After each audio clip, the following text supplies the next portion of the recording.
Good morning. कसे आहात तुम्ही सगळे? तर आज सकाळी सकाळीच माझं पिल्लू कोमेजलं होतं. ज्ञासाला सकाळीच बरं वाटत नव्हतं, म्हणून मग मी तिला लवकर डॉक्टरकडे घेऊन गेली. तिची एवढी चिडचिड होत होती की ती डॉक्टरांना चेक पण नव्हती करू देत. नंतर आम्ही कशा तरी औषध गोळ्या घेतल्या आणि घरी आलो. घरी आल्या आल्या ज्ञासा एवढी थकून गेली होती की आल्या आल्या झोपून पण गेली. मग मी माझे थोडेफार कामं राहिले होते ते केले आणि ऊन एवढं पडत आहे आता की मस्त थंड थंड एक निंबू सरबत पिलं मी. आणि निंबू सरबत पिऊन झाल्यानंतर बाबांनी आज टरबूज आणलं होतं, तर टरबूज कट करायचं होतं. आज घरी अहो होते, म्हणून आज अहोंचाच मान होता टरबूज कट करायचा. नेहमी आम्हीच कट करतो आणि आम्हीच खातो. न्यासाला पण एक छान छोटीशी फोड दिली होती टरबूजची.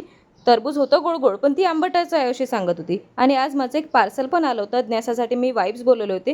हे मी नेहमीपेक्षा थोडे वेगळे ऑर्डर केले. आता पाहते कसे आहेत तर.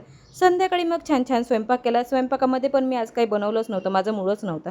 नंतर न्यासाचं सॅरेलॅक पण संपलं होतं, तर ते पण बनवायला घेतलं. डाळी वगैरे सगळ्या भाजून घेतल्या. त्यानंतर तांदूळ पण भाजायला घेतले. सगळं काही झाल्यानंतर मग तेच आपले रोजचे कामं करायचे. आणखी दुसरं काय करणार. चला भेटूया पुढच्या ब्लॉगमध्ये. तोपर्यंत बाय.